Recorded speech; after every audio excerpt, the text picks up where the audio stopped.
ყველა სფეროში ტრამპი ცდილობს, რომ ფეხი შედგას. ეჭვი არსებობს, რომ თავის დროზე ისრაელი აფინანსებდა. კი ბატონო, შეუწყეს ხელი ამ რადიკალურ ისლამისტურ მიმდინარეობას. ტრაგიკული არის, ვიღაცა რომ ჩამოვარდება კიბიდან და არის დანაშაული. ამერიკას ეს ხალხი არ ჭირდება რა. თუ არ ჭირდება, ეგ ბუნებრივად ისედაც არ მიაწყდებოდა რა მაგდენი ხალხი. ხდება ბალანსირება. ნახოთ რა იქნება.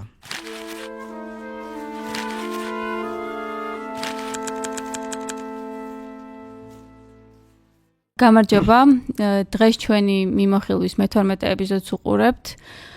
დღეს ჩვენი სტუმარია პოლიტიკის მეცნიერებათა დოქტორი გიორგი ხატიაშვილი. საკმაოდ ისეთი დატვირთული კვირა გქონდა და დღეს შესაბამისად ჩვენი კვირა შეეხება ამერიკაში მიმდინარე მოვლენებს, არა მხოლოდ ამ კვირის მოვლენებს, არამედ ზოგადად ტრამპის ადმინისტრაციას და მის ასე ვთქვათ მოღვაწეობას შევაფასებთ.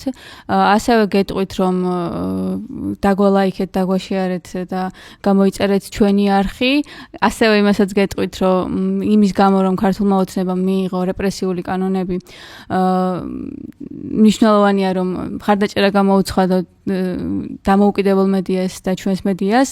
ამიტომაც გთხოვთ, რომ მცირეოდენი დახმარება გაგვიწიოთ, რადგანაც გავაგრძელოთ მაუწყებლობა და ჩვენთვის მხარდაჭერის გამოცხადება შეგიძლიათ ჩვენს საიტზე, სადაც შეგიძლიათ რომ ყოველთვიური დონაცია გამოიწეროთ. ახლა დაუბრუნდეთ გიორგის, მადლობა პირველ რიგში სტუმრობისთვის და თავიდან რომ დავიწყოთ რაღაც ტრამპის ზოგადი პოლიტიკა რომ შევაფასოთ პრეზიდენტობიდან, როგორ დაიწყო, რა მოლოდინები ჰქონდა და როგორ მიმდინარეობს, მოკლედ ძალიან ზოგადით რომ დავიწყოთ და მე უფრო სიღრმეშიც შევიდეთ. პირველ რიგში მოგესალმებით, მადლობა მოწვევისთვის.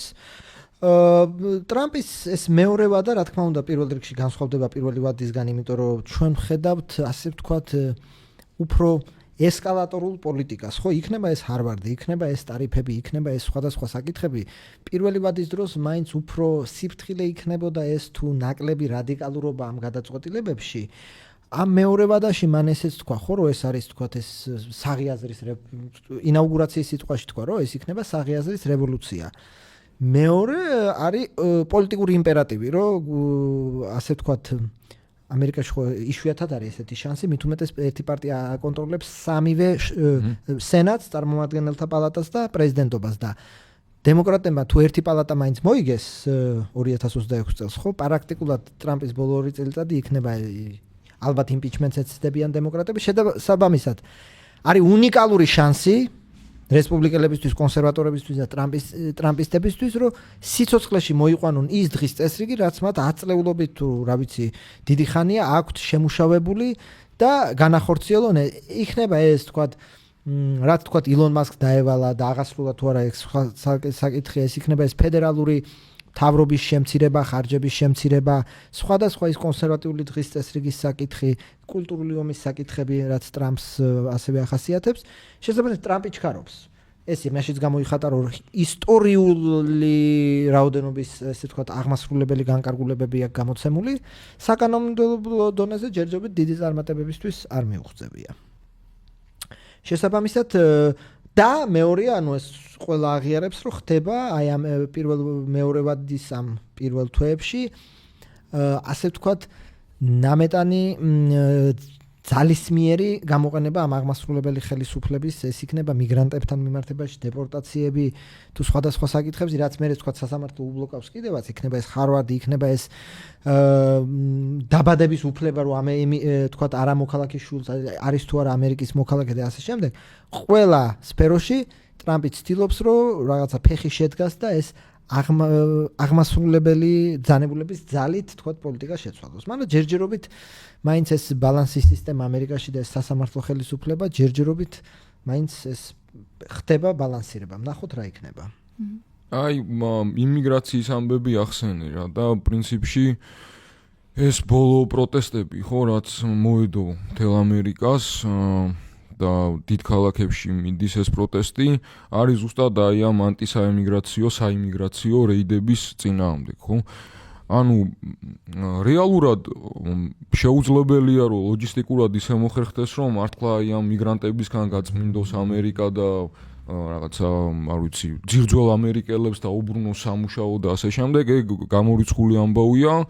უბრალოდ ამ შიდა პოლიტიკურად რა მოგება აქვს ესეთი, რომ რაღაც აფეთქების ზღვარზე მიდის სიტუაცია, იქ ნაციონალურ გვარდიას გზავნის, ანუ გასაგებია რომ იყო წინასაარჩევნო დაპირება, გასაგებია რომ არის რიტორიკული ხერხი და იდეოლოგიური ფანდი და ასე შემდეგ, მაგრამ ანუ სინამდვილეში მართლა რას მისცემს ტრამპს მოკლედ აი ამ პოლიტიკის განხორციელება რა. ხო, და რეალურად აპირებს თუ არა, თუ უბრალოდ ეს პოლიტიკური რაღაც განაცხადია და სამაგალითო უბრალოდ უნდა რომ რაღაც თავისი როგორც ვენესუელელ ბანდიტებს რო გადაეკიდა წყალებში რა. ხო, ახლა იმიგრაციაზე რო პირველ რიგში ეს არის მისი ასე ვთქვათ ნიშა იმ კუთხით რომ ეს კიდევ 2015 წლიდან როცა ვთქვათ იმ ესკალატორიდან ჩამოვიდა და განაცხადა რომ პირველად იყრიდა კენჭს, მაშინ იმიგრაცია ყოველთვის პრობლემატური იყო ამერიკაში, მაგრამ მან ასე ვთქვათ ყველა ტაბუ მოხსნა, როცა თქვა რომ მექსიკელები არიან მკვლელები, მტაცებლები და გამაუპატიურებლები, რამდენიმე კაი კაცია, კედელი რომ მექსიკა გადაიხდის კედლის ფულს და თქვა რომ უნდა ყველა არალეგალი გავაგდოთ ქვეყნიდან. რა თქმა უნდა ეს 13 მილიონზეა ლაპარაკი და ამის უბრალოდ ხო აი შესაძლებლობა ხო რამხელა ფედერალური ის გჭირდება ხო ძალა და ჯარი და ასე შემდეგ. შემდეგ უკვე პირველი ვადა, მეორე ვადა კოვიდის მერე ბაიდენის ადმინისტრაციის დროს, რა თქმა უნდა, ამერიკის კანონები რა ხდება? რეალური პრობლემა ამ ბოლო წლებში და ეს ბერმა ქართველმაც იცის საკუთარ ტყავზე აქ ეს გადატანილი, რა ხდება რომ ამერიკის საზღვართან მიდიხარ და ბარდები ითხოვ პოლიტიკურ თავშესაფარს. მერე თქვა ხდება რამდენი დღით შეება დაგაკავონ, არ დაგაკავონ, აგიღონ ხო, თითის ანაბეჭდები და მერე იმის გამო რომ მილიონობით თუ მილიონი ადამიანი არის ესე სასამართლოს წინაშე უნდა წარსდგე, მაგრამ რიგი არის თქვა 4 წელიწად და გეუბნები რომ მობრძანდებით 4 წელიწადში და ნახავთ მოსამართლეს და ეს 4 წელი თქვა გიშვებენ ქვეყანაში. ხო და ეს რა თქმა უნდა პრობლემური იყო, იმიტომ რომ რამდენიმე მილიონი და ადამიანი შემოვიდა ესე ბაიდენის დროს და ტრამპმა ეს წინვალეთ გამოიყენა. ხო ხა ტრამპის რიტორიკა რა თქმა უნდა იყო უკიდურესი რომ ვენესუელას და კონგოს ციხეებს და საგიჟეთებს ცლიან და ჩვენ გვიგზავნიან და მე ცნობილია ხო კამალა ხარისთან დებატების დროს თქვა რომ ჰაიტელი მიგრანტები კატებს ჭამენო ცნობილი გამონათქვამი მისი და აირჩიეს იმ მანდატით რომ მე დეპორტაციებს დავიწყებ. ეხლა რა ხდება? ძალიან იოლად თქვა რომ პირველ რიგში ჩვენ კრიმინალებს გავაგდებთ, მაგრამ ჯერ ეს ერთი ამდენი მილიონი კრიმინალი არა, ხო? კვოტა არის რომ რაღაცა მილიონი კაცი ბოლოს იყო კვოტა, დღეში 3000 კაცი, რაც რო გადავამრავთ არის წელიწადში მილიონი კაცი. ჯერ-ერთი კრიმინალი ამდენი მართლა არ არის და მეორე ეს კრიმინალები ხო ესე იოლად დასაჭერი კრიმინალი მის კრიმინალია რომ იმალება ან რაღაცა. ამიტომ არჩიეს უფრო იოლი გზა, რომ რა თქმა უნდა კრიმინალებსაც დასდევენ რეიდები. მშენებლობაზე რეიდი. აბა, ვის არა გაქვთ საბუთები, წამობძანდით. სასამართლოსთან დახვედრა.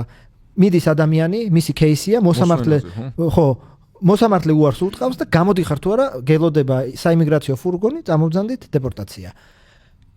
რეიდები მანქანის სამრეცხავებზე, რეიდები რესტორანში, რეიდები და აი ამან ააფეთქა ლოს-ანჯელესი, ისიც უნდა ითქვას, რომ ისე არ ჭეხს როგორც ქუხს, მე მგონი ეგრე, ხო ქართულად, რომ რა თქმა უნდა იმ 2-3 ქუჩაზე არის და ეს მედია აშუქებს და 4000, მაგრამ რა თქმა უნდა ცეცხლი არ უკიდი არც ქალაქს და არც ამერიკას, სამ უბანშია მე მგონი საგანგებო მდგომარეობა და მაგრამ ზოგადად ეს ხდება რა ცენტრალურ ქუჩაზე არის პროტესტი და კი ეს შუქდება და ზოგადად რა თქმა უნდა დღეს თუ თქვათ უსაბუთოდ ხარ ამერიკაში, რა თქმა უნდა გაცილებით ნერვიულობ და ცუდად გქნობ. აი მეორე მხრივ უსაბუთობას რო შევეშვათ საბუთიანებსაც ნაკლები ამბავი არ არის. საბუთიანებსაც აი სტუდენტების არის რომ ვიზების გაუქმება, ის ცნობილი кейსი, როდესაც წვანე ბარათი გაუქმეს კოლუმბიის უნივერსიტეტის სტუდენტს ბატონ მოჰამედ ხალილი კი. ხო და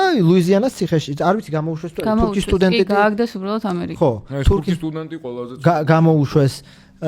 შეაი ვენესუელელები ახსენ, რა იყო ის ვენესუელაც, ხო? ის ეხა დააბრუნეს ერთი კიდე სალვადორელი. სასამართლოს აკრძალულ დეპორტი ქონდა ჩარტყმული, მაგრამ მე იყო დროებითი აკრძალვა მის დეპორტაციაზე და მაინც გადადეპორტინეს. ვენესუელელები გადააპორტირეს 1798 წელს მიღებული კანონის საფუძველზე, რომელიც გულისხმობს, რომ თუ არის შემოჭრა ქვეყანაში, ეს შემოჭრილი ხალხი ის ხალხი არ განეკუთვნება არა აქვს თქვა საბაზისო სასამართლო უფლებები. ის ადამიანები პანამის სასტუმროში ვინც ყავდა გამოკეტილი, ანუ ეგ საერთოდ რა იყო. ხო და ამიტომ მიმდინარეობს ამ საკითხს, საიმიგრაციო საკითხზეც მიმდინარეობს ესკალაცია, იმიტომ რომ ეს თქვა ანტისაიმიგრაციო მოძრაობა ბევრ თქვა ბოძზე დგას, მათ შორის იმ ბოძზე, რომ ქვეყანას ვკარგავ. და მას ტაკერ კარლსონი თქვა პირდაპირ ამბობს, რომ დემოკრატები ახდენენ უცხო მოსახლეობის იმპორტირებას, რომელსაც დაურიგებენ მოქალაქეობას, რომ ეს ქვეყანა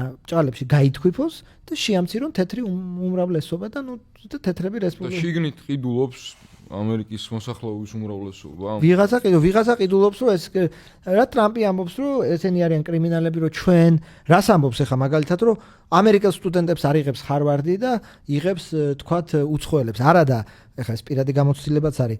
ბაკალავრიატის რო გადავდოთ დროებით, მაგისტრატურა და განსაკუთრებით დოქტორანტურა, განსაკუთრებით აი ფიზიკა, ქიმია, ბიოლოგია ეს ზუსტი მეცნიერებები ძალიან რთული იქნება იმიგრანტების გარეშე, იმიტომ რომ ნებისმიერ თქვათ ისე იგი სადოქტორო და სამაგისტრო პროგრამაში ამერიკის უნივერსიტეტში ხანდახან უცხოელები რო არ იყვნენ, ბევრი ამერიკელი არ მიდის, იმიტომ რომ იქ თქვათ ბაკალავრს დაამთავრე და გაცილებით კაი სამსახური გაქვს. ხო ხა იქ შეიძლება კიდე კაი სტიპენდია ზუსტ მეცნიერებებში და ხა პოლიტიკის მეცნიერებებში ხანდახან სანთლით ეძებენ მაგისტრის და დოქტორანტურის სტუდენტს, იმიტომ რომ რაღაც კაპიკებს სტიპენდიაზე თქვათ ანუ ეგ ამერიკელი არ დათანხმდება. ანუ აკადემია იმიტომ არის აკადემია, რომ გახსნილია. და მეორე უზარმაზარი ბენეფიტის იღებს ამერიკა იმისგან, რომ სოფლიოს საუკეთესო ტვინებს. ანუ ეხა ეგ რა მართლა იდიოტიზმი არის, რომ რაღაც კვოტა დააწესო.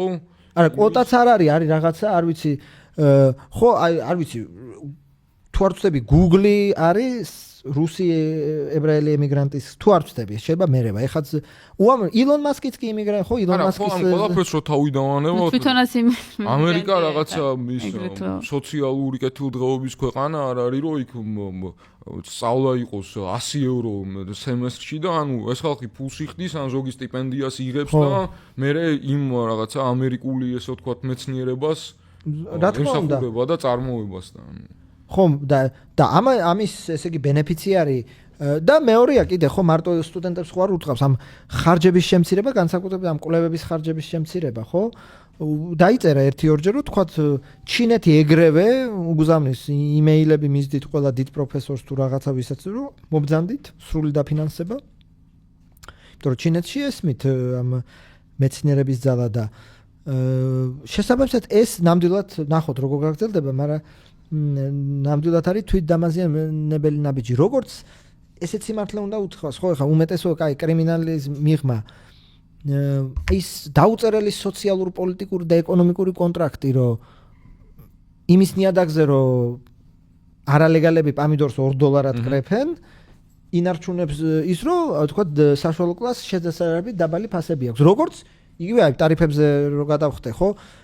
პირდაპირ უთხრა Tim Cook-მა თუ დაიწერა სადღაც თუ iPhone-ს გავაკეთებთ ამერიკაში, დაჯდება $3,500. ხო, ნახე, აქ მეორე ამბავი ისაა, რომ iPhone იქნება ეს თუ რა ვიცი, Nike თუ Adidas-ი, შენ თუ კერავ იმაში, ბანგლადეში და ვიეტნამში, ბანგლადეშელი და ვიეტნამელი გინდა პირობითად, რომ შენ ქვეყანაშიც რაღაცა აწარმოო და ის არ გაყიდო $20 და გაყიდო $10 რა. ანუ თითქოს ისე წარმოჩინდება, რომ ეს ხალხი, რომელიც ამერიკაში მიდის, მხოლოდ ისინი იღებენ სარგებლობას და ანუ ამერიკას ეს ხალხი არ ჭირდება რა. თუ არ ჭირდება, ეგ ბუნებრივად ისედაც არ მიაწყდებოდა რა მაგდენი ხალხი. ზოგადად მისი წარმოდგენა საერთაშორისო ვაჭრობაზე, როგორც ქველმოქმედებაზე, რომ ამერიკა ქველმოქმედებს, რომ შენ გევაჭრება, ეს აი სატარიფო ამბავზეც გადავიდა. ხო, სატარიფო ამბავზეც რომ კანადა გძარცვას და რაში გძარცვას კანადა, რომ თქვათ კანადა მეტ ხე-ტყეს და ელექტროენერგიას თუ რა ვიცი ნავთობპროდუქტებს ყიდის, იმიტომ რომ ვიდრე თქვათ ყიდულობს. ეს როგორ აძარცვა? ვიღაცა ეკონომისტი გამოვიდა თქვა, რომ რა თქმა უნდა, ბანგლადეშთანო და ვიეტნამთან სავაჭრო დეფიციტი გვაქვს, იმიტომ ჩვენ მდიდრები ვარ და ისინი ღარიბები ვერანაირად ვიეტნამი და ბანგლადეში ვერ იყიდის სტოლს სწორ რაოდენობის საქონელს ამერიკისგან. მაგრამ ეს არ აინტერესებს. სხვათაშორისო ერთი საკითხი, რომელიც მას 20-30 წელია, 40 წელია ჯერა და პოზიცია არ შეუძლია, ის საერთაშორისო ვაჭრობა მას მიაჩნია, რომ საერთაშორისო ლიბერალური სავაჭრო რეჟიმი ამერიკას ძარცვავს. რომელიც თვითონ ამერიკისავე შექმნილია.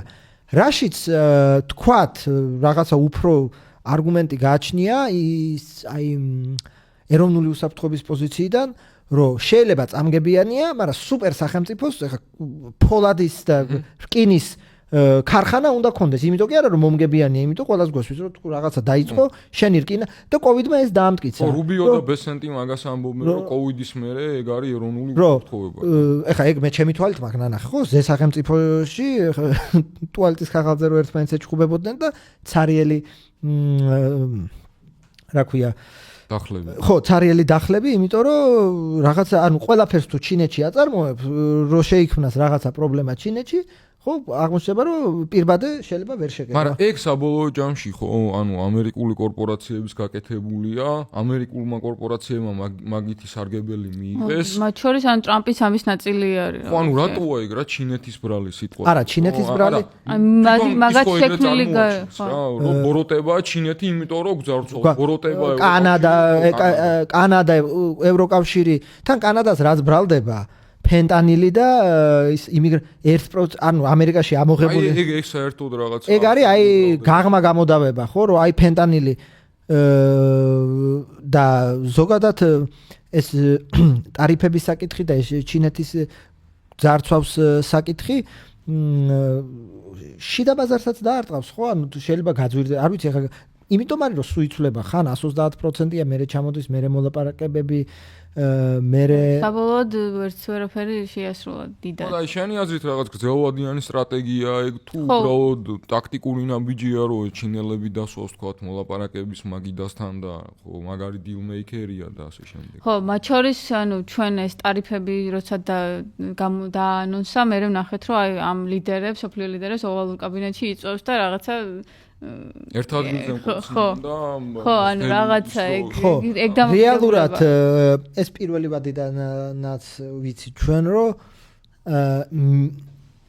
ქაოტურობა ეს არის მისი თქვათ სტილი. ქაოტურობა. ამ ტარიფებში თქო ბოლომდე ვერ გაიგეს 3 გეგმა შესთავაზეს და ბოლო წამს ყველაზე რთული გეგმა არჩია და ეს რა ქვია ეს ტარიფები თუ არ ვცდები 6 საფონდო ბირჟამ 6 ტრილიონი იზარალა, ხო? და ბოლოს როცა უკვე სახაზინო ვალდებულებებს ასე ვთქვათ ბჭყალებში დაერხათ, მერე უკვე მივიდა ფინანსთა მინისტრი და შეცვალა. ანუ აქ მიუთითებს რომ რაღაცა რაციონალურ როცა აუხსნიან რომ კოტრდებით ან რაღაცა ეს ესმის და მეორე რომ Apple-ს დაუბრუნდეთ. არგუმენტი მარტო ის ხო არ არის რომ ვთქვათ ჩინური მუშახელი უფრო იაფია.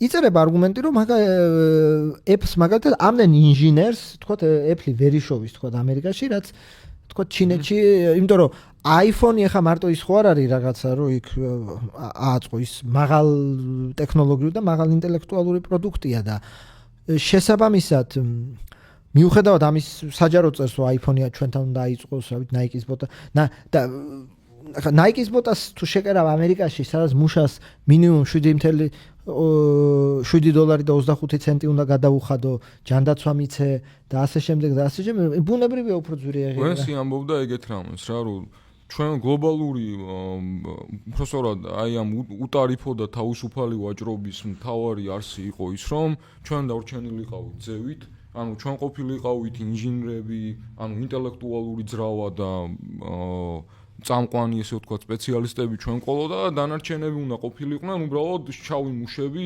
კიდურები და შემსრულებლები ამ ამის. დღეს რახანც ეგ კონფიგურაცია შეიცვალა და რახან ჩინეთმაც და ვიცი სხვა ქვეყნებმაც ისწავლეს როგორ უნდა აწარმოონ და იმათაც ყავთ თავიანთი ინჟინრები და არანაკლები ვიდრე ამერიკელები არიან, ეხლა აღარ გვაწყობს რა. და ახლა საბოლოო ჯამში ერთ-ერთი არგუმენტი ისიც იყო რომ გვპარავთ არ ვიცი მე ინტელექტუალურ ინფორმაციას და ჩვენგან მიგაქვთ რაღაცა პატერნები და ბესენტის და ჩინელებს შორის მოლაპარაკების ერთ-ერთი საგანი ეგეც იყო რომ შეაჩერეთ ეს ბჭყალებში ქურდობა რა. ნუ ეგ ზოგადად იმ პრიზმაშიც უნდა გავაანალიზოთ რომ ბაიდენის და ტრამპის პირველი ვადიდან ჩინეთი არის სტრატეგიული მეტოქი ამერიკის, ეს უკვე განცხადებულია და არ იდეა რომ ჩვენ არ უნდა დაუშვათ ჩინეთის ზრდა ან შევაკავოთ ომი არ გვინდა, მაგრამ აი ეს ინტელექტუალური ისეთი სავაჭრო რეჟიმი არ უნდა ქონდეს, რომელიც ჩინეთს უფრო მეტ ბენეფიტი მიაქვს ჩინეთთან, ვიდრე ჩვენთან. ხო და ეგ ეხა რამდენად შეიძლება მაგ ჩარხის უკუღმა დატრიალება, ეგაა საინტერესო. რა კუთხით? ანუ იმ კუთხით, რომ ეს დეფიციტი იზრდება სავაჭრო, ბიუჯეტი სულ უფრო და უფრო დეფიციტურია ყოველ წელს, სულ უფრო მეტი და მეტი ვალს იღებს ამერიკა, ხო, საგარეო ვალს და შეიძლება რომ სიტყვაზე აი ამ სატარიფო პოლიტიკით და პროტექციონიზმით რაღაცა ფორდიზმი დააბრუნო და მე-19 საუკუნის ეკონომიკა. მისი აზრით მილიარდებს თუ არა ტრილიონებს შემოიტანს ეს ტარიფი, ეს არის იდეა. სხვა მხრივ გეთანხმები მაკროეკონომიკურ ანალიზში, რომ უბრალოდ დოლარი და ძლიერი ეკონომიკა თუ რა ამერიკის ვალი, ამაში ილონ მასკი ალბათ მართალია, რომ რამდენი 30 ტრილიონს გადააჭარბა, მაგრამ მარტო ეს ხო არ არის. როცა ვალი გაქვს, იხდი ვალის მომსახურეობის, რა ვიცი, რა ქვია, პროცენტს, ხო? ეს პროცენტი უკვე არის 500 თუ 600 მილიარდი და მალე და უფრო ჭამს ბიუჯეტს, ხო, რა ვიცი, რამდენი ამერიკის ბიუჯეტი 2-3 ტრილიონი შეება 2 ტრილიონი. როცა მეოთხედი ან ცოტა ნაკლები მეოთხედზე უკვე მიდის ვალის მომსახურებაზე და ეს მხოლოდ გაიზრდება. ეს შეიძლება იყოს, ასე ვთქვათ, შეუნარჩუნებელი სიტუაცია, ხო? სიტუაცია, რომელიც ამ წნეხს ვერ გაუძლებს. მე ვთქვი, ჯერ ეს არავის არ დაუტესტავს, ეს მაკროეკონომიკური მოცემულობა. მაგრამ რესპუბლიკელების ამოსავალი წერტილი ყოველთვის იყო, რომ ჩვენ ხარჯები უნდა შევამციროთ, იმიტომ რომ ვალს ვიღებთ და ეს ვალი არის ხარჯების შემცირება მხოლოდ რაღაც ბიუროკრატიას რასაც ეძახიან სოციალური ხარჯების იზრდება, ხო? ანუ მასკი მაღაზია არის მაინც გაბრაზებული, რომ ეს მაინც არის ბიუროკრატიული ბიუჯეტი და მოკლედ ჩვენ რაც ქონდა ჩაფიქრებული, რომ სუპერ ნეოლიბერალური ბიუჯეტი უნდა ქონოდა, ეგეთი არ არის. საბოლოოდ ეგრეთ გამოვიდა მარტო USAID და რაღაც ისეთი ხარჯები გააუქმეს, რაც იდეაში ისევ ამერიკის ინტერესებს ხარდებოდა. ეგ მაგაზე ორ სიტყვას ვიტყვი. იოლია, USAID-ს შეიძლება ჩვენთან სხვაგან საერთაშორისო გამომსარჩლებლები ყავს, მაგრამ ქვეყნის შიგნით არავინ არ იყო, ვინც USAID-ს მასობრივად ეხა ვიღაცა ელიტა შეიძლება, იმიტომ რომ ამერიკელები ჯერ ესეთი ყველა გამოკითხვით რო ეკითხებიან რა პროცენტია ამერიკის ბიუჯეტის საგარეო დახმარება, ამბობენ 5, 10, 15, ერთზე ნაკლებია. და ამ ერთზე ნაკლები პროცენტით ამერიკა რამხელა ბენეფიტებს იღებდა, ეს ბილძალა, გავლენა, რო ამერიკელი ხალხისგან ყველა ბანერი ეგრე ხალხისგან და პრაქტიკულად ერთი ხელის მოსმით 60-იანი წლებიდან შექმნილი საგარეო დახმარების სისტემა მოშალეს და გაანადგურეს პრინციპში. სენატში გამოსვლა რო იყო, იქ თქვა, რომ საელჩოს პოზიციას ხანდახან კი არ ეწინააღმდეგებოდა, საერთოდ საპირისპირო რაღაცას აკეთებდნენო და ერთი ხელით ერთს ვაკეთებდით და მე აქ პასუხი ეგრეც რომ იყოს, თქვა, შეგიძლია შეცვალო ან ხო, რაღაც კრიტერიუმები ქონდეს, რითაც გააკონტროლებან, რა ვიცი. მეორე იოლი ხარჯების შემცირება, ხო? როგორც გამოჩნდა ახლა მასკის დაპირება რომ 2 ტრილიონს შევამცირებ, ესეც ხო იდეაა, რომ აი ამერიკის რა თქმა უნდა ახლა რაღაცა ფული ტყუილად იხარჯება, მაგრამ რო ჩაუღმავდე, გამოჩნდა რომ იოლი ფული, ასე ვთქვი, ხო, USAID რაღაცები იოლად დასახურია ფული და იმის მიღმა ძალიან რთულია ხარჯების შემცირება, იმიტომ რომ თავდაცვას ვერ აკლებენ, პენსიას ვერ აკლებენ, ისრაელს ვერ აკლებენ. შესაბამისად, ასეთი კუთხით პოპულიზმი იოლია, როგორც ყოველთვის. ზოგადად ორივე პარტია ხო ამერიკას რეალურად ეს ბევრგან დაწერილა, რა ჭირდება? საჭიროა ხარჯების შემცირება, რასაც თქვათ სოციალური და თავდაცვის, ხო? და გადასახადების გაზრდა. ეს არის წარმოუდგენელი კომბინაცია, იმიტომ რომ ამერიკას ჭირდება ნაკლები ხარჯოს და მეტი ფული ამოიღოს, რომ ვალიც გადაიხადოს და შემოსავალიც ჰქონდეს. გადასახადების გაზრდა ალბათ არა მარტო მილიონერებზე, ალბათ საშუალო კლასზეც. ეს არის წარმოუდგენელი. პროგრესული გადასახადები. შესაბამისად, არა, ამერიკაში პროგრესული გადასახადებია, მაგრამ რატო არის წარმოუდგენელი, რომ რეალურად დღეს თქვა დემოკრატები ეწინააღმდეგებიან ხარჯების შემცირებას, განსაკუთრებით სოციალურს, რესპუბლიკელები ეწინააღმდეგებიან გადასახადების გაზრდას. ამიტომ ვერც ერთი პარტია ჯერჯერობით ვერ დგას იმ მტკივნეულ ნაბიჯებს, რაც არის გასაკეთებელი, რომ მოაწესრიგო ამერიკის ფისკალური მდგომარეობა, რაც არის, რომ გაზარდო გადასახადები და შეამცირო ხარჯები. ხო, მაგრამ სოციალური ხარჯების შემცირება ისევ ამ ვისაც ელაპარაკება, ამ შრომელებს ან საშუალო კლასს ვისაც ელაპარაკება, ისევ მაგათ დააწვება და რამდენად ისიქ ერთი ხელით ხო ვითომ ამ პროტექციონიზმს ხო რაღაც რომ უშევი ამერიკელი მეფოლადეების და მუშათა კლასის გამო და მეორე მხრივ მასკის ხელით ანგრევდა მომსახურეობის სერვისის სფეროს რა და საბოლოო ჯამში შეიძლება იქამდე მიხვიდე რომ უბრალოდ სადღაცას რო დარეკავ დისპეჩერი აღარ იქნება და იქ ვიღაცა კოლ-ცენტრის ტიპი რომელიც დაგაკვალიანებს. ნუ ეგ ახლა უკვე ეგრეა ბევრგან მაგრამ. ეგრეა ახლა უკვე? ხო, კოლ-ცენტრები უკვე ძირითადად აუთსორსინგზე აქვს და რო რეკავ თქვა ბილეთზე ან რაღაცაზე ინდოეთიდან პასუხობენ ძირითადად და შესაბამისად უკვე ეს დავაბრუნოთ კოლ-ცენტრები ამერიკაში. ანუ ის სხვა კოლ-ცენტრები. ხო, ვიცი. აი აკადემიურ სივრცის ამბავზეც რო გადავიდეთ რა ჰარვარდი ახსენე მაგრამ ნუ პრინციპში ახლა ჰარვარდი ყველაზე ცნობილი შემთხვევა იყო მარტო ჰარვარდზეც არ არის ერთი მხრივ ესე იგი უნივერსიტეტებს უტევს და ეუბნება რომ თუ ჩემს იდეოლოგიურ ნარატივზე არ გადმოსხდებით ბერკეტი მაქვს და დაგხურავთ ან დაფინანსება შეგიწყვეთ და იგივე დახურვა ეგ პრინციპში და მეორე მომენტი ისაა რომ აი ჩაწერამდეც ვლაპარაკობდით ფაქტიურად გამოდის რომ მესამე ქვეყნის კრიტიკის გამო იწევა მთელი ეს ამბავი და ნუ ეგ პრობლემა ევროპასაც ეხება არა მხოლოდ ამერიკას მაგრამ ეგეთი რაღაცა თუ გახსენდება შენ საერთოდ ნუ მაკარტიზმის და აი ამ სიგიჟის პერიოდს არ ვთქვი აი ბოლო ხანებში რა ნუ რასაც ტრამპი აკეთებს რამდენად ჩდება ეგ საერთოდ რამე ჩარჩოში რა და ზღვრებში აქ რამდენიმე შრედა საკითხია ერთი არის რა თქმა უნდა ჰარვარდთან ეს კულტურულ იდეოლოგიური ომი იმიტომ მარტო ისრაელის საკითხი არ არის და ის ანუ ოკიზმის რო აი როგორც მისმა პრეს დივანმა განაცხადა რომ ამერიკელებს ჭირდებათ ეს ახალ შემდუღებლები და როგორ არის სანტექნიკოსები და ნაკლებად ჭირდება გენდერის სპეციალისტები. რა თქმა უნდა ეს არის კულტურული ომი, იმიტომ რომ ყველა ხვდებით ჰარვარდი მარტო სანტექნიკო უგაცრავად გენდერის კვლევის სპეციალისტებს ხარ უშვებს, უამრავ ზუსტ მეცნიერსაც უშვებს. მაგრამ აი იდეოლოგიური, თქვათ, კულტურული ომი რომ ესენი აი ზოგადად ხა ამერიკაში ეს უკვე წლებია და ტრამპამდეც არის ეს იდეოლოგიურ რესპუბლიკელებში ეს მიღებული მანტრასავით არის რომ და შეიძლება ეგრეც არის უნივერსიტეტები არიან ლიბერალურები უნივერსიტეტები არიან მემარცხენეები უნივერსიტეტები არიან დემოკრატები და ისინი ჩვენს შვილებს ლიბერალური ინდოქტრინაცია ცნობილი ტერმინი ხო რაზეც გავიხსენებ მე თვითონ გადავეყარე და ერთმა პროფესორმა თქვა რომ ნეტავიო ინდოქტრინაცია სილაბუსი ვერ წავაკითხეთ სტუდენტებსო და ეხა რა ინდოქტრინაციაზე საუბარიო და რეალურად ეს რესპუბლიკებში ეს წმენა წარმოდგენა რომ ისინი არიან ლიბერალურები უნივერსიტეტები და განსაკუთრებით ჰარვარდი ჩვენ გვეწინააღმდეგებიან და სტუდენტებს ტვინს ურეცხავენ და ეს ნუ დავარქვათ ამას ანტიინტელექტუალიზმი ან რაღაცა ეს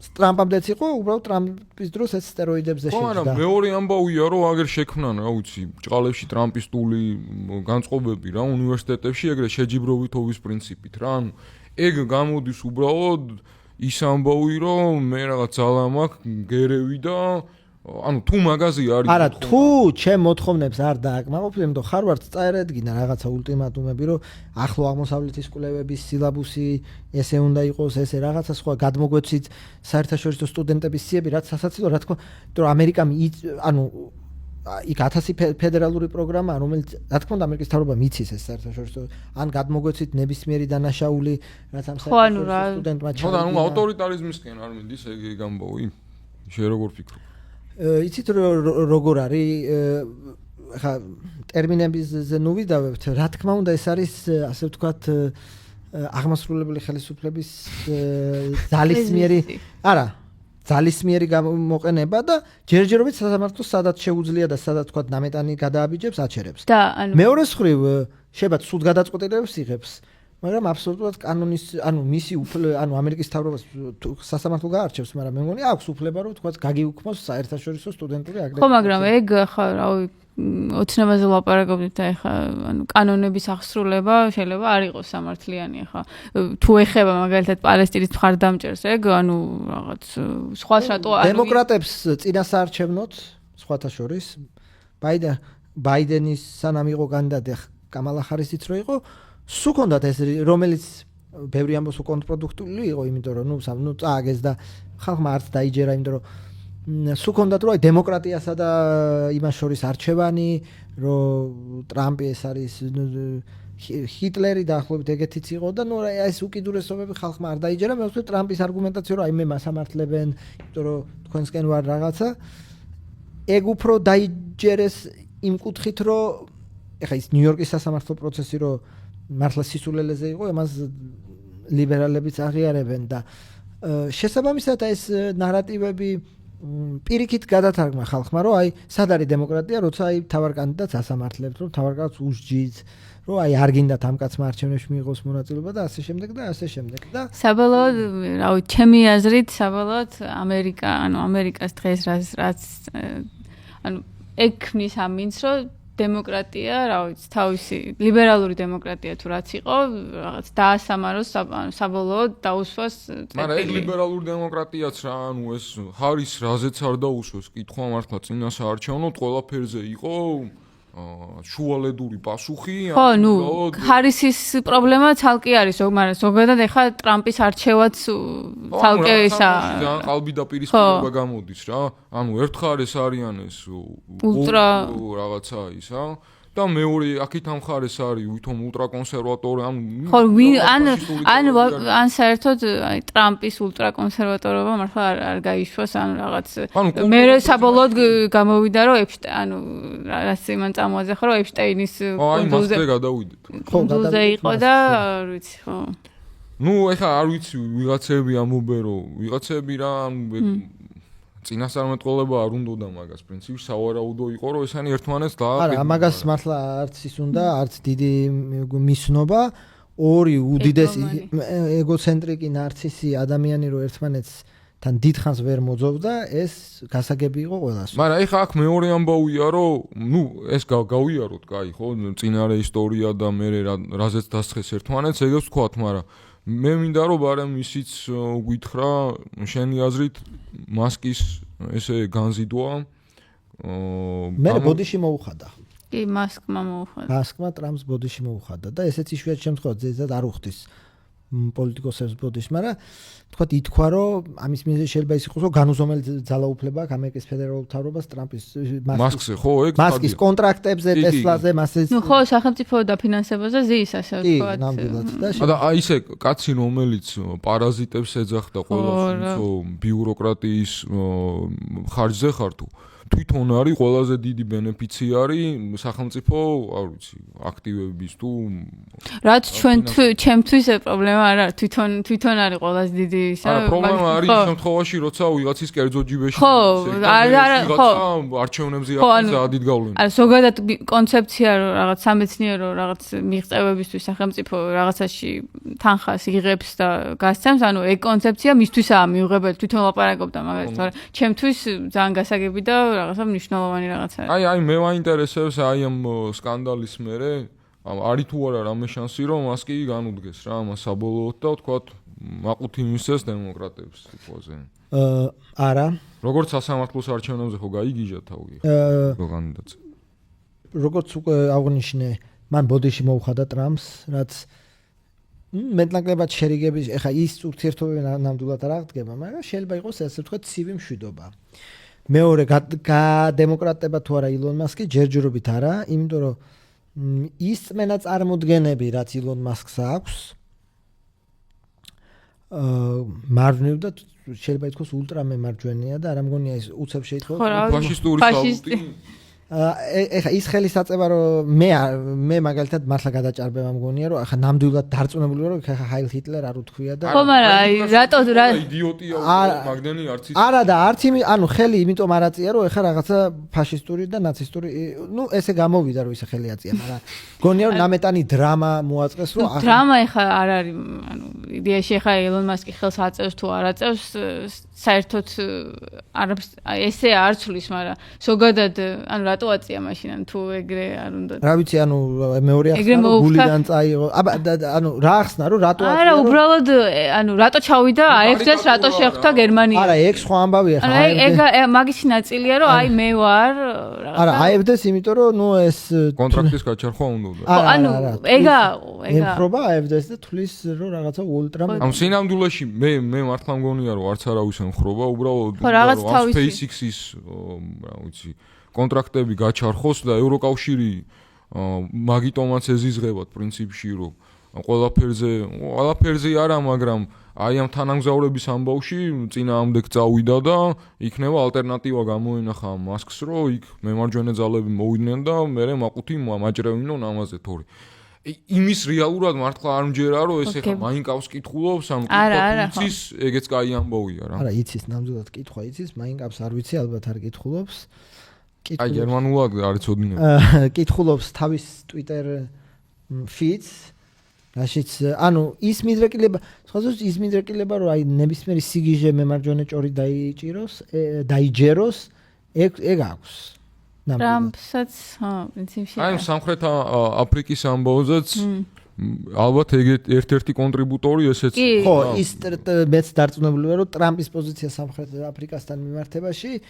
ერთ-ერთი მთავარი ჩამომყალიბებელი ილონ მასკია რომ მიმდინარეობს თეთრების გენოციდი ჩვენ სამხრეთ აფრიკელები უნდა მივიღოთ როგორც პოლიტიკური ტოლბილები ფერმერებს რო ჩამოართვეს ისა იმ დღეს YouTube-ზე იყო რაღაც გამოკითხვა ეხა ეგ ცხადია არ არის სოციალური გამოკითხვა და ასე შემდეგ მაგრამ ვის ხარ მასკი თუ ტრამპი და ეს იგებდა რაღაც 76-24-ზე იყო მასკი ხო რაღაცა მეც ეგრე მგონია რომ მასკი ისეთი ადამიანია ტრამპს შეუძლია რომ მასები ასე ვთქვათ აიყოლიოს და მასკი არ არის ხო რეალურად ეგრე გამოდის ის ეფშტაინის ამბავიც უკან წაიღო ხო აგერ ბოდიშის მოუხდი ეგ არ ვიცოდი აი მოდი უფრო სერიოზულ საკითხებზე გადავიდეთ რა საგარეო პოლიტიკას შევეხოთ ოღონდ ზოგადად აი რუბიოს ბოლო გამოსვლა თუ ნახავდი სენატში რა ნუ რაღაცები წავიკითხე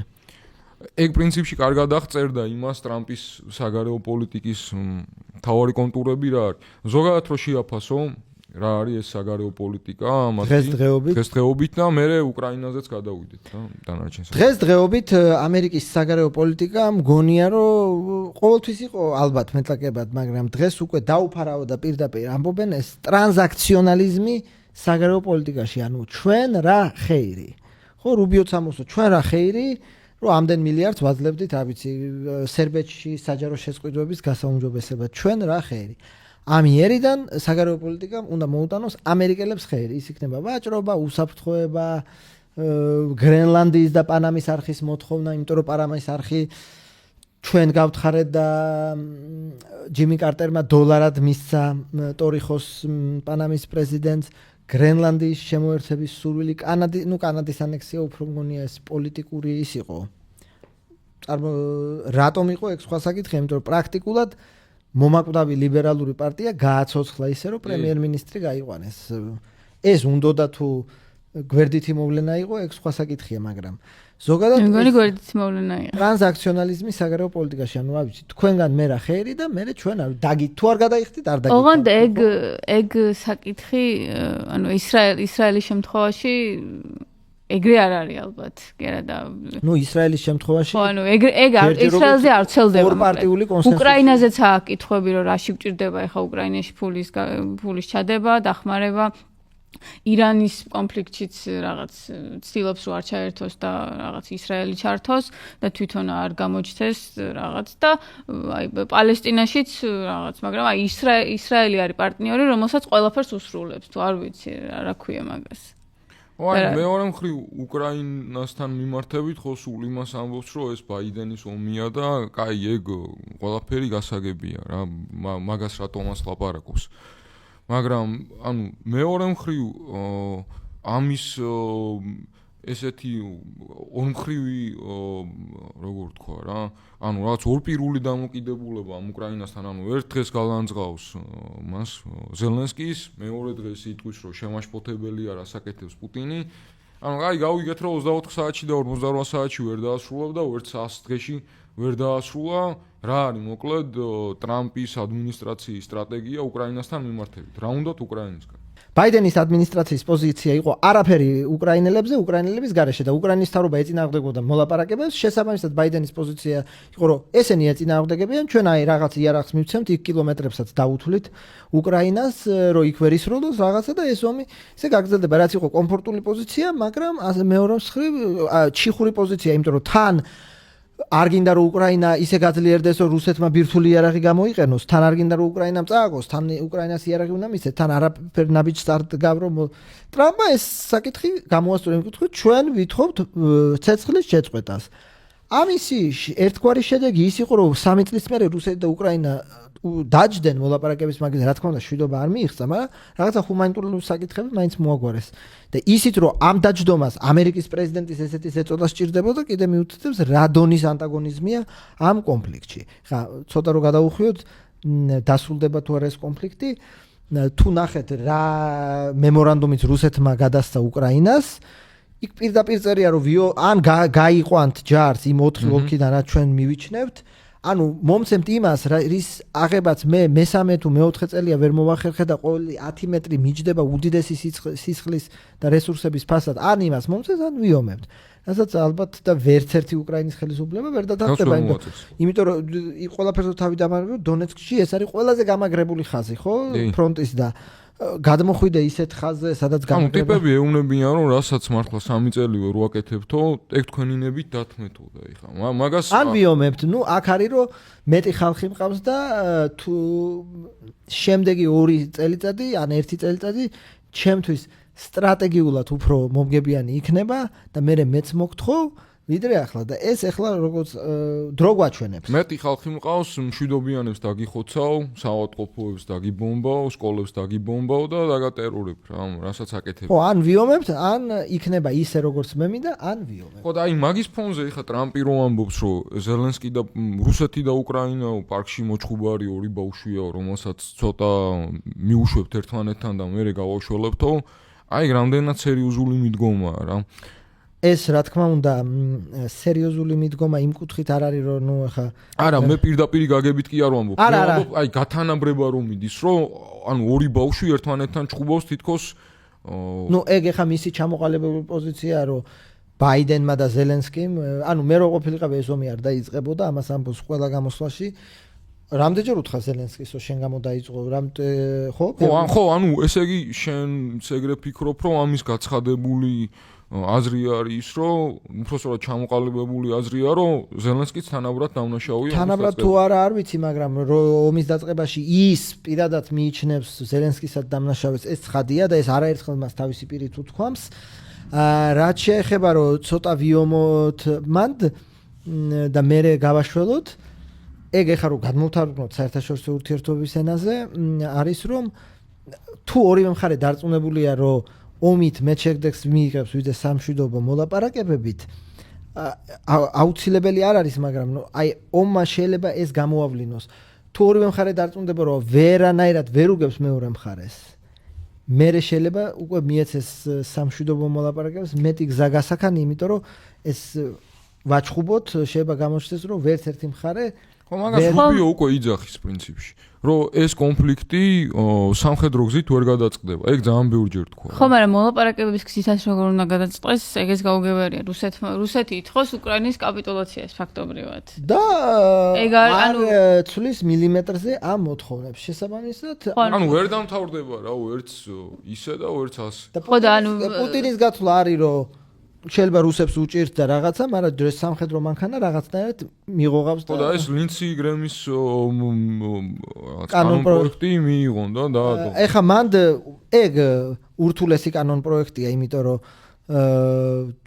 ახლა ნებისმიერი ქვეყანა რომელიც რუსეთისგან ბენზინს იყიდის 500%-იანი საბაჭრო ვიღაცა ქვეყანა შეიძლება დაემორჩილოს ვიღაცა ქვეყანა ჩინეთი ჩვენ ხო ვიცით რომ ჩინეთი ერთი დღეც არ დაემორჩილება ამ სანქციებს და ნუ მე ეს ხა მორიგჯერზე საბაჭრომი ეს ურთულესი ამიტომაც არის რომ სადღაც დაიწერა რომ ტრამპის ადმინისტრაცია თვითონ სენატს თხოვს რომ ეს კანონი ჯერ არ განიხილონ და ან გადაავადონ ამის განხილვა და ესეც არის მიზეზი რომ თქონდა ლაპარაკი იოლია რომ აი 500%-იანი ჯარიმა თუ მაგრამ მეორე შეიძლება უახლოესი მოკავშირე ეკონომიკებს შეეხოს ან როგორ შეეხება როგორ ახსულდება ეს არის ურთულესი საკითხი. ანუ რამე ბერკეტი თუ აქვს რა მე რეალურ ბერკეტზე ვამბობ და არა იმაზე რომ ბირთულ კობინებს გადააფრენს რუსეთში.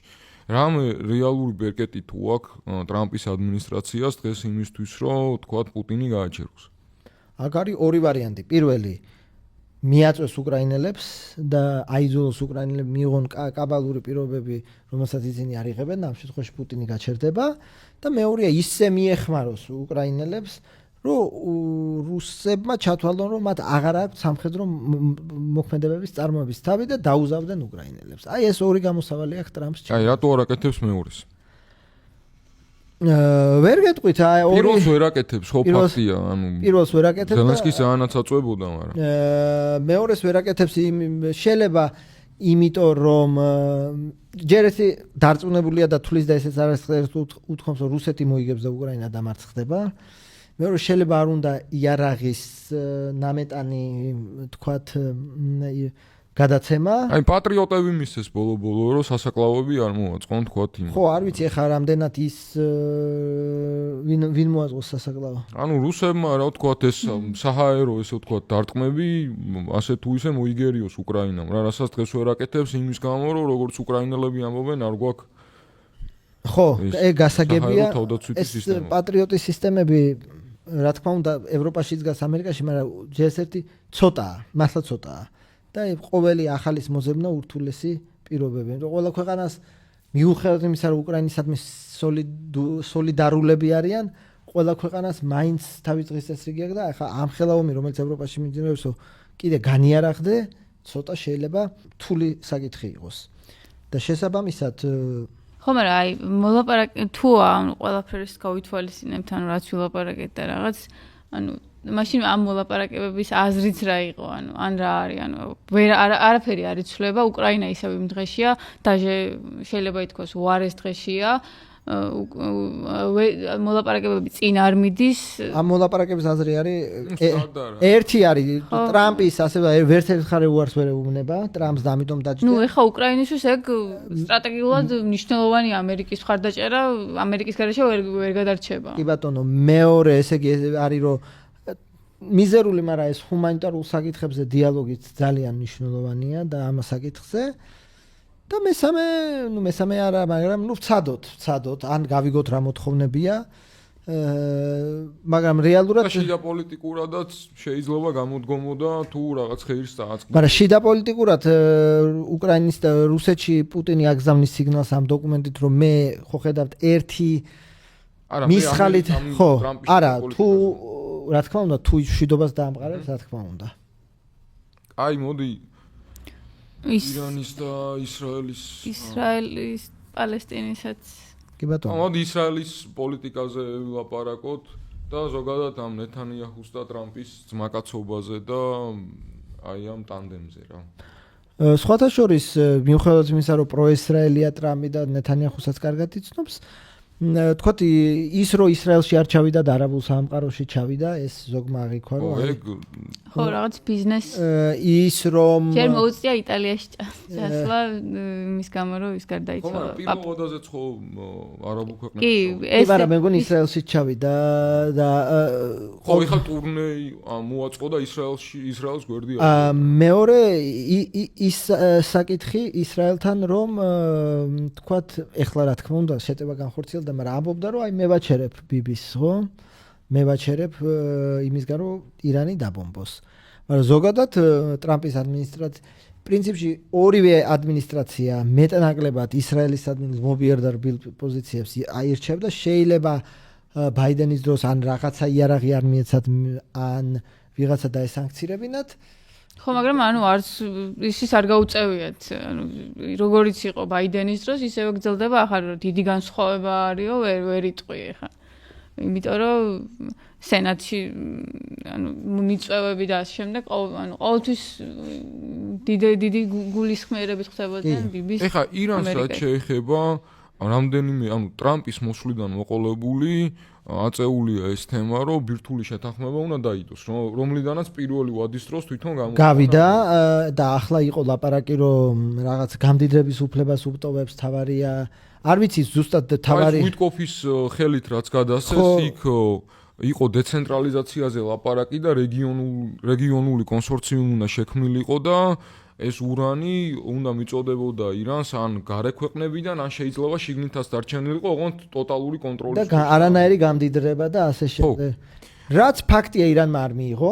არ მიიღო, ხო და აი ხა მაგის კითხვა მინდოდა მე რომ ტრამპმა დაწერა რომ თქვენ გქონდათ შანსი, ეხაც გავაგრძელებთ, მაგრამ რომ არ მიიღეთ, მე თქვენ გავთხილებდით რომ იქნება დაბომბვა და დაბომბვა იყო.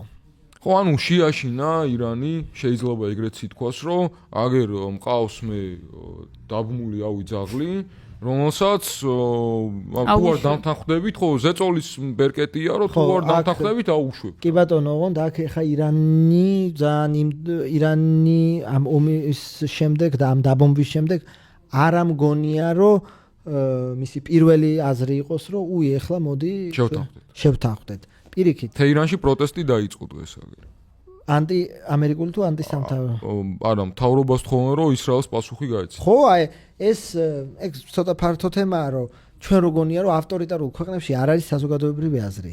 პირიქით რა, პირიქით, გარე დარტყმა იწვევს აიმში და მობილიზაცია. საზოგადოებრივი აზრი არის, საზოგადოებრივი აზრი წნეხს ახორციელებს ხელისუფლებას, მართალია არჩევნები შეიძლება არ ტარდება, მაგრამ აი რევოლუციის შიშია, ხო, მარტივი მაგალითებია.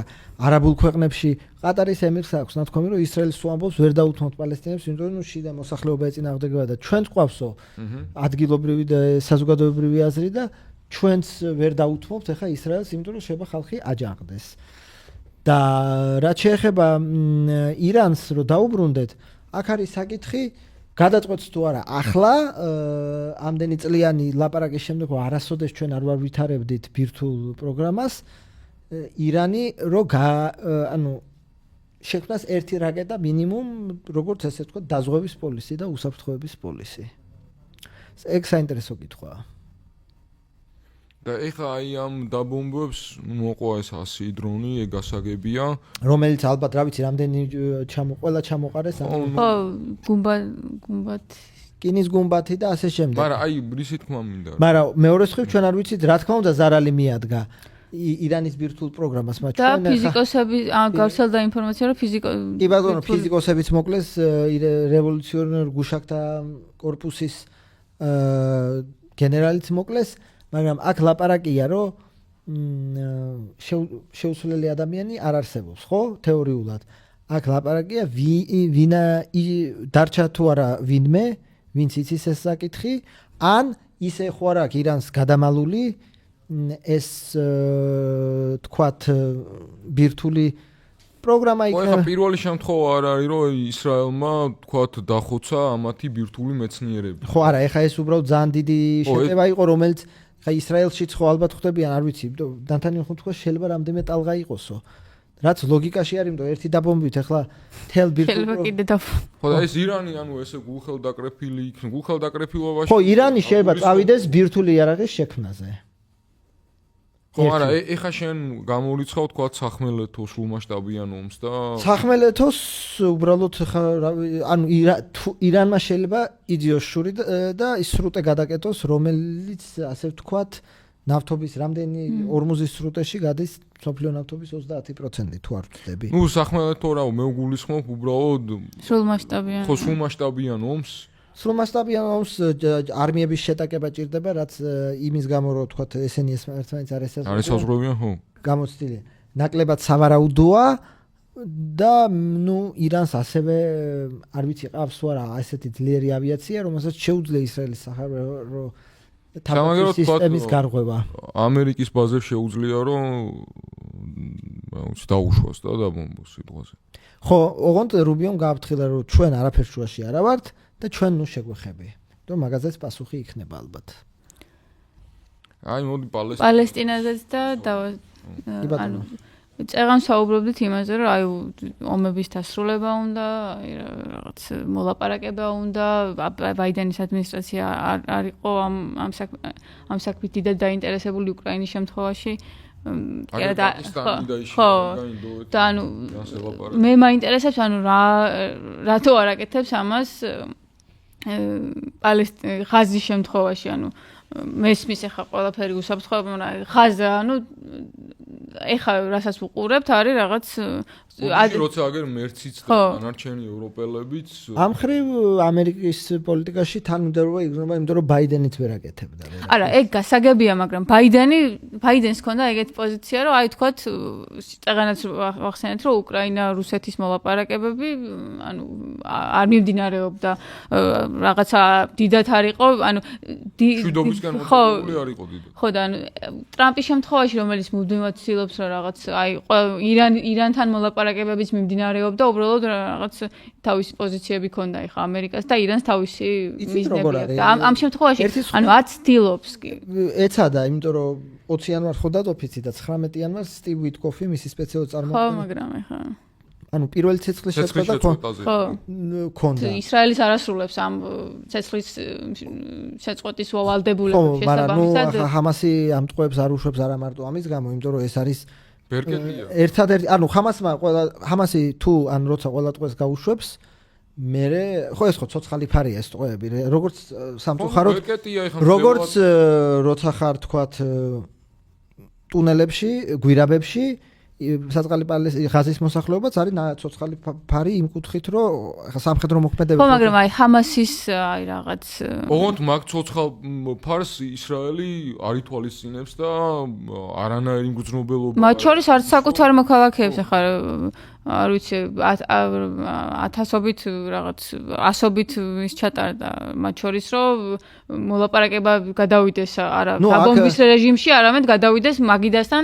სადაც ხალხს კი არ ჩახოცავენ ცოცხლად, არამედ რაღაცა რეალურად იქნება იმის კეთილდღეობები, რომ გამოუშვენ. ნეთანიაჰუსაც იქ არის ლაპარაკი, რომ მაინდა-მაინც არ უნდა, იქ 1000 პოლიტიკური კალკულაცია, იქ ისრაელში თქო მიტინგები იმართება, რომ აი ნეთანიაჰუს არჩევნებს, ნეთანიაჰუს ურჩევნია საომარი მდგომარეობა და ასე შემდეგ და ასე შემდეგ. ეს ურთულესი საკითხია და რა თქმა უნდა, ისიც ტრაგიკულია, რომ ღაზას ფართობით თუ არ ვცდები არის 365 კილომეტრი, თუ არა? ერთ-ერთი ჭიდროდ დასახლებული. ძალიან, ანუ ეს არის კატასტროფულად ჭიდროდ დასახლებული, ხო? 2 მილიონამდე ადამიანი ცხოვრობს, ნუ ღიაც ის ხო, და ვერც ექნება. მიიღოს არაბულმა ქვეყნებმა. არა, არაბული ქვეყნები მიიღებენ, მაგრამ ვერ მიიღებენ ერთი მარტივი მიზეზის გამო. რა წამს ეგვიპტის საზღვარი გაიხსნება, არავის ილუზია არ აქვს, იქ ხო ისრაელი ალბათ უკან არავის არ შემოუშვებს, ეს ერთი.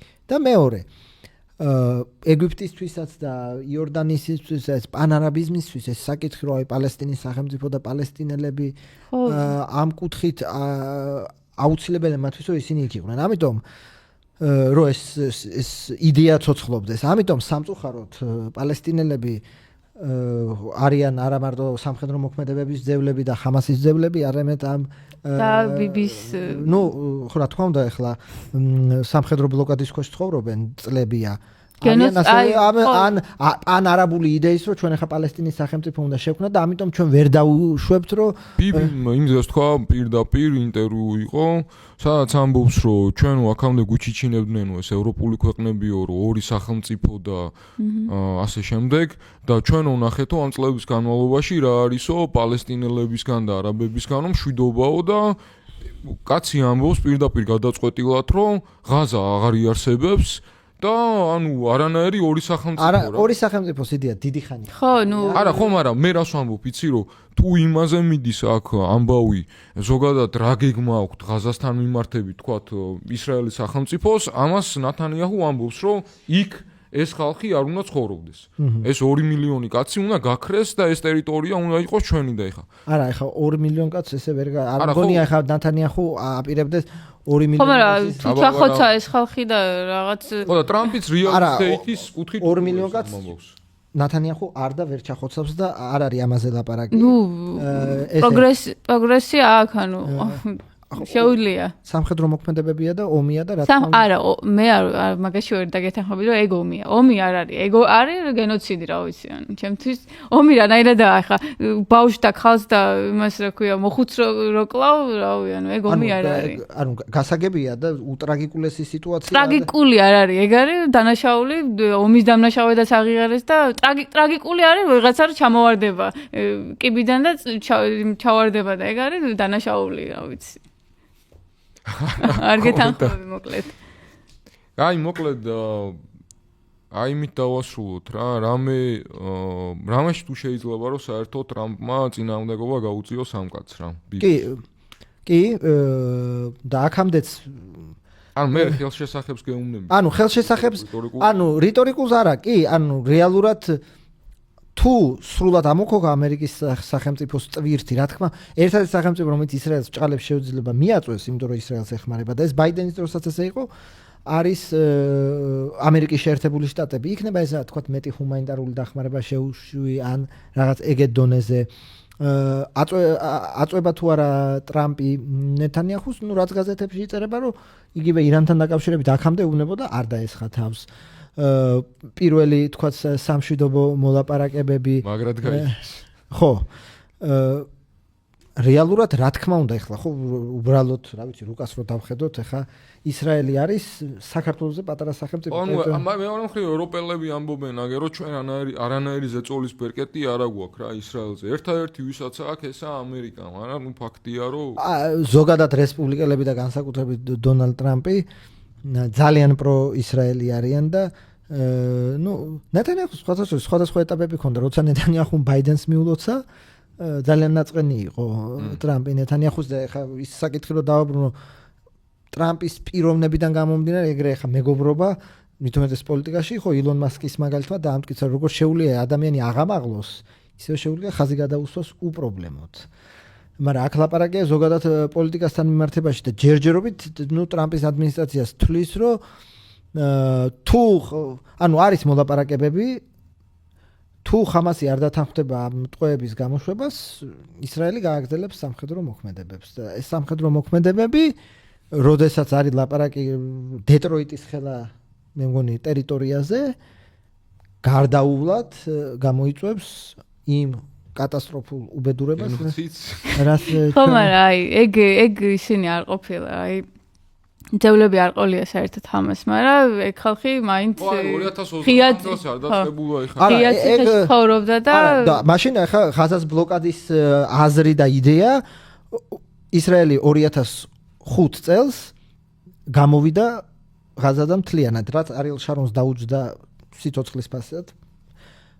ახალშენები მთლიანად მოხდა ევაკუაცია, ნუ იყო იდეა რომ აი ღაზას მაინც დაუბრუნებ და იქნება მშვიდობა. ნუ 1000 სხვა მიზეზის გამო ხო ეგ ესე 400-ად არ არის, მაგრამ ნუ ჩატარდა არჩევნები იქ ხამასმა მოიგო მერე ეს მეორე ფათხის ხალხი გადმოყარეს ფანჯრებიდან რაღაცა ხამასი მოვიდა და 2000 რომელზეც დიდი 2000 ეჭვი არსებობს რომ თავის დროზე ისრაელი აფინანსებდა. კი ბატონო არის ეს ეჭვი რომ იმისთვის რომ თქვა სეკულარული პალესტინური ნაციონალიზმი ხო ნუ ეჭვი დაებალანსებინათ შეუწყეს ხელი ამ რადიკალურ ისლამისტურ მიმდინარეობას და შემდეგ 2006 წლიდან რა სიტუაცია ქონდა რომ ისრაელი დაუწესა სრული ბლოკადა ხამას და ხამასი კიდე ასე ვთქვათ ეს რაღაცა ინტერვალებით ეს კუსტარული თუ არაკუსტარული რაკეტების სროლა მერე მედიაცია მშვიდობა ასე შემდეგ ბოლო წლებში ბოლო ომის შემდეგ იყო ერთგვარი მშვიდობა მაგრამ შემდეგ უკვე მოხდა 7 ოქტომბერი რაც ისრაელის ნებისმიერ მთავრობას სხვა გზას არ დაუტოვებდა თუ არა სამხედრო მოქმედებები, იმიტომ რომ რა ვიცი, რამდენი ომი და ეხა იქ დაბომბით არ დამთავრდებოდა და სამწუხაროდ ხამასმაც გაწირა საკუთარი ხალხი, ეს ფაქტია. ეხლა რა ქვია, როდესაც ასეთ რამეს აკეთებ, რას ელოდები რომ რა მოხდება? ანუ სხვა ომების დროს თუ დაბომბები იყო, ეხლა რას ელოდები და პრინციპში ეს ხამას არ თმალავს. ხამასი ამბობს, რომ პალესტინის გათავისუფლების საქმეში ეს სისხლი, დაღვრილი სისხლი წმინდაა და ჩვენ სხვა გზა არ აგვაქვს. ნუ ჩვენ იმაზე ლაპარაკობთ, ხამაზე კი არ ლაპარაკობთ, ჩვენ ისრაელზე ლაპარაკობთ, არა, რომელიც ამას გასაგები- ჩადის, მაგრამ პასუხისმგებლობა არ ვიცი, ხო, ხამაზეც არის თუ მაგაზია, მაგრამ ვიზე ხო. სისხლის სამართლის საერთაშორისო სასამართლომ ჰამასის წევრებიც ხო, ნუ. ცნო და ნეთანიახუზეც არის გამოწერილი ორდერი გვერდზე და ხო, გამოწერილია ორდერი. ორდერი მე ვიძახი კი ბატონო. სამართლებრივი რის გამოც თუ არ ვწდები, სანქციები აქვს ამერიკას დაწესებული სისხლის სამართლის ჰააგის ტრიბუნალისთვის ამის გამო. კი ბატონო. აი მოკლედ დავისრულოთ. ცხარე კამათით. მადლობა გიორგი სტუმრობისთვის. შევხვდებით მომავალ კვირაში. მე მგონი საინტერესო საუბარი გამოგვივიდა. კიდევ შეგახსენებთ, რომ გამოგვიწერეთ და გოლაიქეთ და გოშიარეთ. თქვენი აზრიც გამოთქვით, ეგ მნიშვნელოვანია და შენიშვნებიც გითხარით. მომავალ კვირაში შევხვდებით. მადლობა და დროებით. დროებით.